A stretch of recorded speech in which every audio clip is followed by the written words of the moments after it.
Oke, sebelumnya perkenalkan nama saya Monica Delia, NIM 154200006. Di sini kami akan mempresentasikan mengenai analisis hukum dan regulasi tentang konsolidasi tanah. Next. Untuk anggota kelompok 8 sendiri terdapat Made Wiradinata, saya sendiri, dan William Wijaya. Next.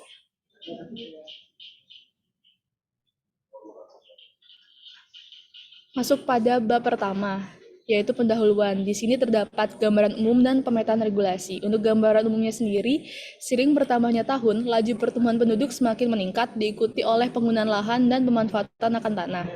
Dengan begitu, perlu ada suatu sistem pengaturan mengenai penguasaan dan pemanfaatan tanah secara optimal guna meningkatkan efisiensi serta produktivitas. Berdasarkan Peraturan Kepala ATR BPN Nomor 4 Tahun 1991, Pasal 1 Butir 1, konsolidasi tanah adalah kebijakan pertanahan partisipatif dalam pemanfaatan ruang. Selanjutnya terdapat pemetaan regulasi. Untuk garis yang putus-putus menandakan bahwa regulasi tersebut direvisi dari regulasi A menjadi regulasi B. Lalu untuk garis tanpa putus menunjukkan bahwa regulasi A diturunkan menjadi regulasi B. Dan sini muncul pada bagian akhirnya terdapat Peraturan Menteri ATR BPN Nomor 12 Tahun 2019 tentang konsolidasi tanah. Next.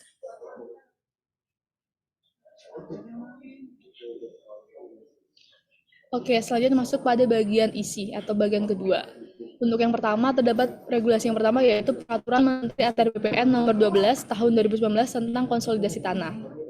Di sini terdapat tujuan dari konsolidasi tanah. Terdapat 5 tujuannya. Yang pertama yaitu mewujudkan penggunaan dan pemanfaatan tanah secara optimal.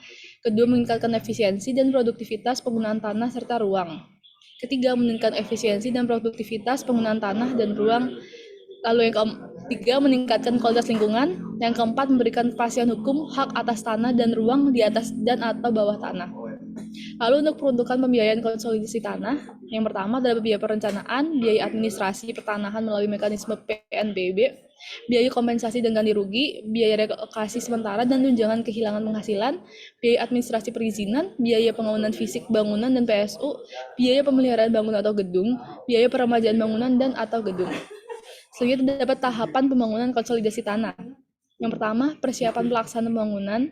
Yang kedua, pembangunan prasarana sarana dan utilitas. Yang ketiga, penerbitan sertifikat hak atas tanah dan serah terima aset untuk konsolidasi tanah secara vertikal. Keempat, pembentukan perhimpunan pemilik dan penghuni serta pemberdayaan masyarakat. Kelima, atau yang terakhir adalah pengelolaan aset hasil konsolidasi tanah. Lalu selanjutnya dapat pelaksanaan dari konsolidasi tanah. Yang pertama yaitu pengumpulan data fisik, yuridis, dan penilaian objek konsolidasi tanah. Yang kedua, penyusunan desain dan rencana aksi konsolidasi tanah. Yang ketiga, pelepasan hak atas tanah dan penegasan tanah objek konsolidasi tanah. Keempat adalah penerapan desain konsolidasi tanah atau staking out. Dan yang terakhir adalah penerbitan sertifikat hak atas tanah dan penyerahan hasil konsolidasi tanah. Next. Untuk regulasi yang kedua terdapat Peraturan Kepala Badan Pertanahan Nasional atau BPN Nomor 4 Tahun 1991 tentang konsolidasi tanah. Peraturan ini bertujuan untuk memenuhi pemanfaatan tanah secara optimal melalui peningkatan efisiensi dan produktivitas penggunaan tanah, serta bertujuan mewujudkan tatanan penguasaan serta penggunaan tanah yang tertib dan teratur sesuai dengan kemampuan serta fungsinya. Untuk sistem konsolidasi tanah terdapat dua, yaitu sistem sukarela dan sistem wajib. Untuk sistem sukarela adalah konsolidasi tanah dapat dilakukan setidaknya 85% dari pemilik tanah, di mana luas tanah tersebut mencakup sekurang-kurangnya 85% dari luas seluruh areal tanah yang akan dikonsolidasi menyatakan persetujuan. Lalu untuk sistem wajib, dasar dari sistem ini adalah ikatan peraturan perundang-undangan yang berlaku. Prinsip yang dianut dalam pelaksanaan konsolidasi tanah adalah prinsip penyediaan tanah untuk pembangunan prasarana berupa jalan serta fasilitas umum tanpa melalui pembebasan tanah. Selanjutnya terdapat besar keuntungan. Yang pertama, pemilik tanah dapat secara langsung menikmati peningkatan nilai tanah. Yang kedua, akan terbentuk petak-petak tanah yang teratur. Yang ketiga, mempermudah terciptanya lingkungan yang hidup lebih baik. Keempat, realisasi pembangunan prasarana umum akan lebih cepat. Kelima, mengurangi adanya pihak-pihak yang dirugikan. Dan yang terakhir adalah dapat mewujudkan administrasi pertahanan yang tertib. Next. Oke, selanjutnya adalah cakupan penataan aspek pertahanan. Yang pertama, penataan kembali aspek yang berkaitan dengan pengaturan penguasaan, pengadaan, dan penggunaan tanah. Yang kedua, penataan kembali aspek yang berkaitan dengan penyesuaian penggunaan tanah dengan rencana tata ruang maupun tata guna tanah. Yang ketiga, penataan kembali aspek yang berkaitan dengan penyediaan tanah untuk kepentingan pembangunan prasarana dan fasilitas umum yang diperlukan. Yang keempat adalah penataan kembali aspek yang berkaitan dengan peningkatan kualitas lingkungan hidup atau konservasi sumber daya alam. Selanjutnya ada cakupan penataan aspek pertahanan, yaitu yang pertama mendaftar subjek dan objek tanah, yang kedua pengukuran bidang tanah, yang ketiga pemetaan topografi dan penggunaan tanah yang nantinya menjadi dasar pembuatan desain blok. Next. Oke, selanjutnya terdapat Undang-Undang Dasar tahun 1945 Pasal 33 Ayat 3. Nah, peraturan ini mengatur dan atau menyelenggarakan untuk memperbaiki dan mempertimbangkan produksi, mengatur dan mengawasi penggunaan dan pemanfaatan, penyertaan modal dalam usaha-usaha tertentu, mengatur bentuk pemanfaatan bumi dan air, serta hasil yang diperoleh, melindungi dan menjamin segala hak-hak rakyat yang terdapat dalam dalam atau di atas bumi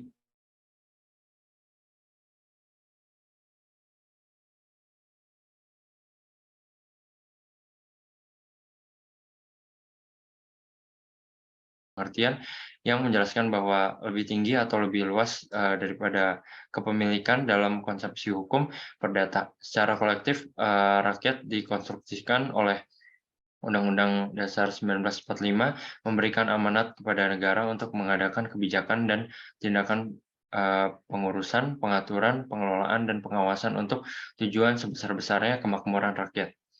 Dari keputusan tersebut memberikan pedoman mengenai bagaimana konsepsi implementatif dari penguasaan negara atas sumber daya alam. Boleh di next. Oke, yang selanjutnya ada Undang-Undang Nomor 26 Tahun 2007 tentang penataan ruang. Nah, tujuan dari penataan ruang ini mewujudkan ruang yang efisien dengan senantiasa berwawasan lingkungan serta bersinergi mencapai kesejahteraan sosial. Pada pasal 34 ayat 3 tertulis mengenai pengembangan kawasan secara terpadu yang dilaksanakan melalui penerapan kawasan siap bangun, lingkungan siap bangun berdiri sendiri, konsolidasi tanah, serta rehabilitasi dan revitalisasi kawasan. Ketentuan lebih lanjut mengenai konsolidasi tanah diatur dalam Peraturan Pemerintah Nomor 16 Tahun 2004 tentang penata gunaan tanah. Selanjutnya ada Undang-Undang Nomor 1 Tahun 2011 tentang perumahan dan pemukiman. Penyelenggaraan perumahan dan permukiman tujuannya adalah masyarakat yang mampu memiliki tempat tinggal layak serta terjangkau dalam lingkungan yang sehat, aman, harmonis, dan berkelanjutan. Sejalan dengan arah kebijakan tersebut, penyelenggaraan perumahan dan kawasan permukiman baik di daerah perkotaan berpenduduk padat maupun di daerah pedesaan dengan ketersediaan lahan yang lebih luas, perlu adanya kepastian hukum dalam pengelolaannya. Menurut Undang-Undang Nomor 1 Tahun 2011 Pasal 1 Ayat 18 berisikan konsolidasi karena merupakan penataan kembali melalui penguasaan dan pemanfaatan tanah sesuai dengan RT/RW. Konsolidasi dapat dilakukan di atas lahan milik pemegang hak atas tanah dan atau di atas lahan negara yang digarap oleh masyarakat. Tidak hanya itu, pada pasal 110 hingga 112 menerangkan bahwa pembangunan rumah umum dan swadaya yang didirikan di atas tanah hasil konsolidasi, maka pemerintah wajib memberikan kemudahan berupa sertifikasi hak atas tanah, penetapan lokasi, desain konsolidasi, dan pembangunan sarana prasarana umum. Next.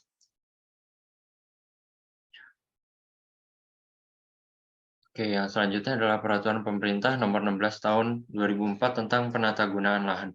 Penyelenggaraan penata gunaan tanah sama dengan pola pengelolaan fungsi tanah yang berwujud konsolidasi pemanfaatan tanah melalui pengaturan kelembagaan sebagai satu kesatuan sistem untuk kepentingan masyarakat secara adil. Pada pasal 23 ayat 4 dinyatakan bahwa pelaksanaan pola penyesuaian penguasaan, penggunaan, dan pemanfaatan tanah sesuai dengan RT/RW dilakukan melalui penataan kembali. Salah satunya berupa konsolidasi tanah. Selanjutnya, tetap pada pasal 23 ayat 6 dinyatakan bahwa pelaksanaan penyesuaian tersebut dilakukan dengan melibatkan peran serta masyarakat. Selanjutnya ada Undang-Undang Nomor 5 Tahun 1900 tentang Peraturan Dasar Pokok-pokok Agraria. Undang-Undang Nomor 5 Tahun 1960 tentang Peraturan Dasar Pokok-pokok Agraria disahkan pada 24 September 1960. Dasar dan ketentuan pokok yang melahirkan Peraturan Pokok Agraria. Yang pertama, kondisi masyarakat Indonesia di mana kontribusi perekonomian Indonesia. Yang kedua, berfokus pada sektor agraria meliputi pemanfaatan bumi, air, dan udara. Yang ketiga, yang perlu dijaga kelestariannya untuk kepentingan bersama. Yang keempat, hukum agraria sebelumnya berlaku disusun dan dipengaruhi oleh aturan penjajah yang tidak relevan dengan pandangan bangsa dan kepentingan masyarakat secara luas. Yang kelima, terdapatnya unsur dualisme pada peraturan sebelumnya yang meliputi hukum adat dan hukum agraria. Yang keenam, tidak adanya kepastian hukum bagi masyarakat secara luas. Boleh di next. Oke, selanjutnya ada hak atas tanah. Berdasarkan jenis haknya, terdapat 3, yaitu hak milik, hak sementara, hak dengan status undang-undang. Nah, untuk hak milik sendiri, yaitu hak atas tanah yang bersifat tetap, yaitu hak milik, hak guna usaha, hak guna bangunan, hak pakai, hak sewa untuk bangunan, hak membuka tanah, dan hak memungut hasil hutan. Untuk hak sementara, yaitu hak atas tanah yang bersifat sementara, seperti hak gadai tanah, hak usaha bagi hasil atau perjanjian bagi hasil, hak menumpang, dan hak sewa tanah pertanian. Untuk hak yang dengan status undang-undang, yaitu hak atas tanah yang statusnya mengikuti undang-undang, maksudnya adalah hak atas tanah bisa berubah disebabkan perubahan undang-undang yang akan lahir kemudian. Nah, dalam Undang-Undang Nomor 5 Tahun 1960 Pasal 24 telah disebutkan bahwa penggunaan tanah bukan oleh pemiliknya dibatasi dan diatur pada peraturan perundangan. Hal tersebut yang menjadi landasan dari Kitab Undang-Undang Hukum Pidana Indonesia Pasal 385 untuk menindak kasus pidana pelaku penyerobotan tanah dan ancaman penjara paling lama 4 tahun. Boleh di next.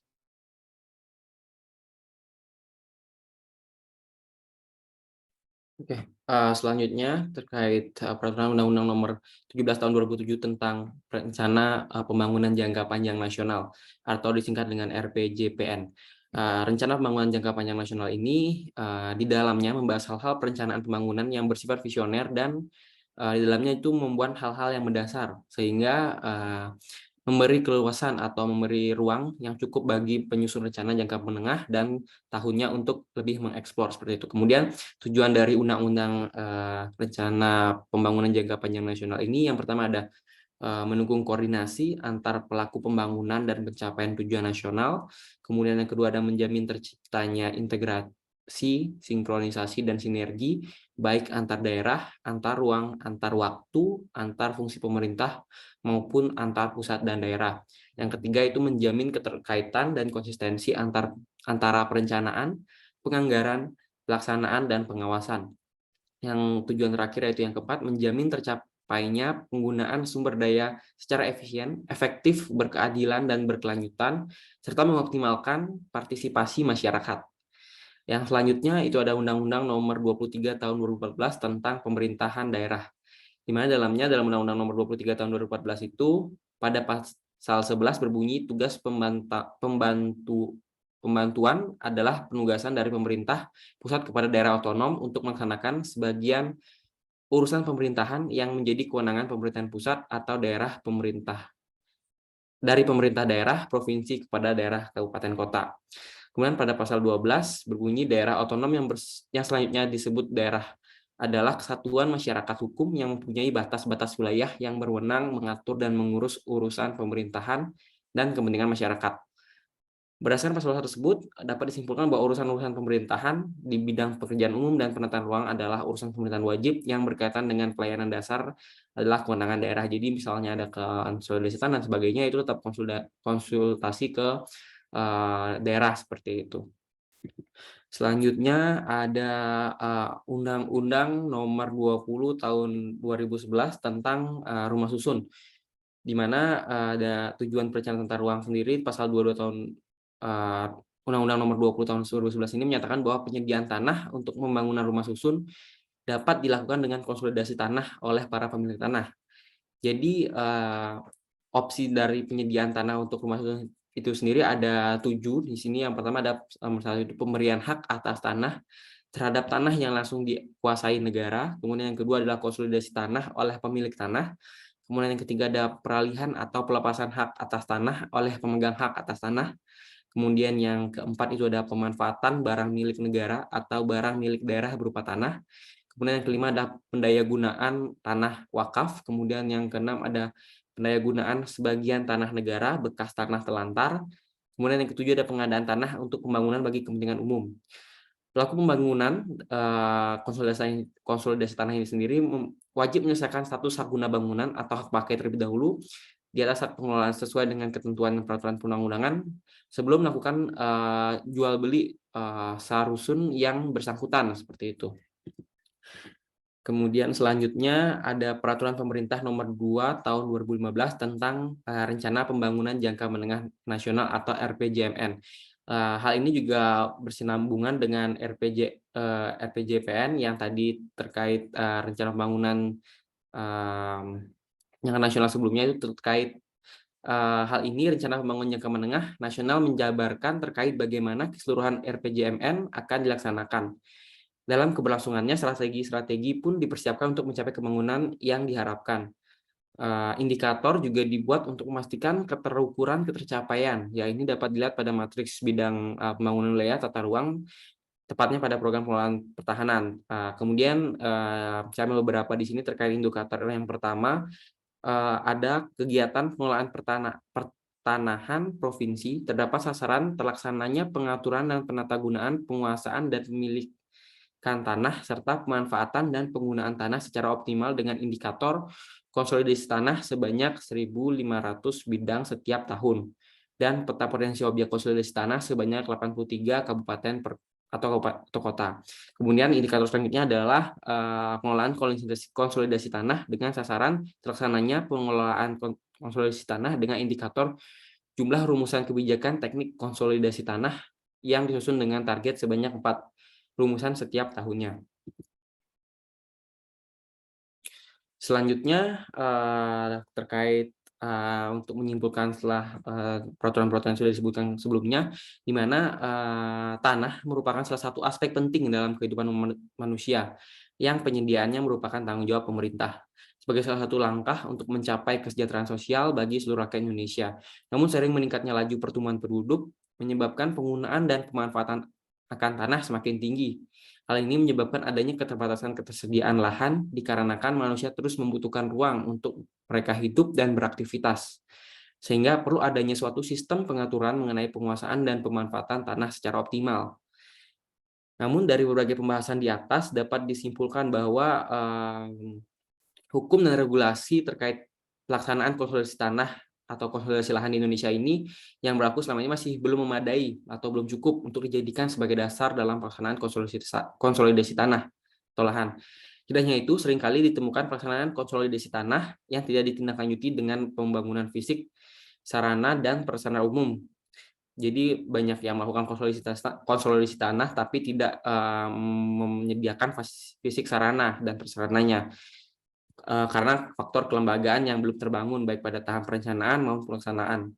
Oleh karena itu perlu adanya tindak lanjut dari pengadaan konsolidasi lahan sebagai perwujudan dari sinergisme penataan dan penggunaan ruang.